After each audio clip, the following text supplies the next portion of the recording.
Oui.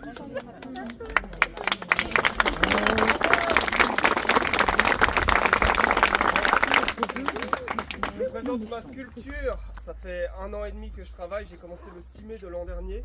Je voulais faire quelque chose qui monte pour chercher la lumière, comme les arbres qui montent, comme les plantes qui poussent, et quelque part comme les cathédrales gothiques qui montent pour chercher Dieu.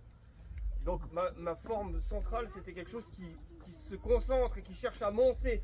Le mythe de sa fondation, c'est un ermite qui vivait dans cette grotte, sous les rochers là.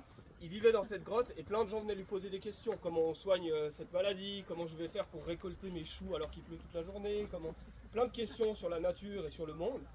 Et l'ermite, il répondait à toutes les questions. Et à force que des gens viennent et viennent et viennent, des gens se sont installés, ils ont ouvert des commerces, puis c'est devenu un petit village, puis une petite ville. Et puis là, on est peut-être 300 ans après la mort de l'ermite, c'est devenu une gigantesque ville, une capitale presque. Et dans cette capitale, les habitants ont construit des monuments avec des choses importantes pour eux. Des personnages qui représentent des grands aspects de la vie, ou des peurs, ou des craintes, des rêves. Et dans le fond, ce sont les rêves, les peurs et les craintes de l'ermite. Mais dans le fond, ce sont aussi mes peurs, mes craintes et mes rêves, parce qu'on sait que ce peuple n'existe pas, que c'est moi qui ai construit tout ça. Donc on peut imaginer que c'est l'histoire que racontait l'ermite à ce peuple qui a donné cette civilisation. Et vous pouvez aussi, parce qu'on est conscient que c'est moi qui ai fait cette ville, vous dire que ce sont des choses qui sont en fait très importantes pour moi, pour mes rêves, pour mes légendes et mes espoirs. Et je vais vous en raconter quelques-uns, les plus importants. Alors un des plus importants qu'on a déjà introduit, c'est l'ermite qui est sculpté là. C'est le personnage qui tient une lanterne. Il est symbole d'isolement parce qu'il va tout seul dans la forêt, mais c'est surtout l'isolement mental, c'est la capacité de dans son esprit avoir ses propres idées à soi. Ses idées à soi, même si les autres sont autour de nous à nous parler, eh bien on a nos propres idées. Donc l'ermite est très important. Et puis l'une des symboliques centrales, ce sont les porteurs qui se trouvent là au milieu de la ville. C'est des personnages qui portent des bâtiments. Ils sont symboles de persévérance dans le travail.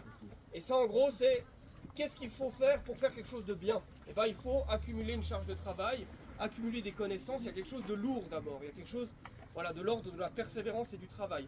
Et puis il faut chercher à faire monter ces choses, les accumuler, les amplifier. Et à un moment, si on veut faire encore mieux, qu'est-ce qu'il faut faire? Il faut faire ce qui est représenté sur le fronton de cette cathédrale. C'est le combat entre je veux et tu dois. Le monstre, c'est tu dois, avec ses dents et ses griffes. Il oblige je veux à faire des choses. Mais je veux, il ne veut pas faire ce que le monstre lui oblige à faire. Et donc ils se battent les deux. Et ce combat est un symbole d'affirmation de la volonté personnelle. C'est qu'au bout d'un moment, il faut affirmer sa volonté à soi. Juste le travail et l'accumulation ne suffit pas. Il faut rajouter quelque chose en plus, qui est la volonté personnelle de faire quelque chose. Et puis si on veut encore aller plus loin, faire encore quelque chose de plus fin, de plus haut, de plus grand, il faut rajouter une légèreté par-dessus ça. Parce que là, on sent bien que c'est très lourd, c'est un combat, c'est le fait de se charger de choses, tout est très lourd, tout est très sérieux, tout est très dur. Et bien la légèreté, c'est le symbole du fou qui est tout là en haut. Le fou, il danse au bord de la falaise, il ne sait même pas que c'est dangereux, il ne sait même pas que c'est une falaise. Et c'est ce qui lui permet d'aller aussi haut. Justement, c'est cette légèreté qui lui permet d'aller aussi haut. Et donc à partir de là, toutes les pointes montent très vite, montent très haut. Et juste devant moi, on trouve le déchu. Le déchu, c'est celui qui a glissé de la falaise et qui s'est empalé. Mais gloire au déchu, car dans sa folie, il a franchi le pas. C'est le fou qui a glissé, le déchu. C'est ce qui pourrait bientôt arriver au fou s'il continue à grimper. Donc voilà, la ville est remplie de plein de symboles importants. Je peux peut-être vous raconter, puisqu'il est assez gros et on le voit assez bien. C'est Pégase, c'est un cheval ailé dans la mythologie grecque. Et bien sur la tour qui est là-bas, il y a Pégase et Bellérophon sur Pégase. Bellérophon est un peu moins connu que Pégase. Pégase, je pense que vous voyez tous, c'est un cheval avec des ailes. Et bien dans la mythologie grecque, Pégase est chevauché par Bellérophon. La particularité de Bellérophon, c'est que tout ce qu'il accomplit, il le réussit. On lui donne des tâches impossibles à accomplir et il y arrive. Il tue les monstres horribles et gigantesques qu'on lui demande de tuer et il les tue. Il est super fort. Et donc on peut se dire, tout va bien se passer pour lui. Le problème de Bellérophon, c'est que tout le monde dit, mais c'est pas sa faute. C'est grâce aux dieux qu'il est aussi fort.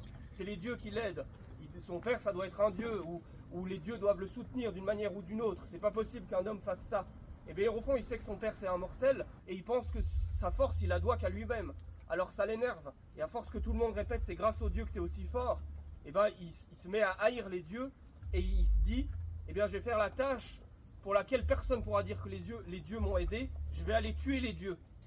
Et s'il arrivait à tuer les dieux, personne ne pourrait dire c'est les dieux qui l'ont aidé. Il il ne peut l'accomplir que par lui-même. Alors il prend son cheval, il prend sa lance, il prend son armure, il fonce vers l'Olympe, c'est là qu'habitent les dieux dans l'Antiquité grecque.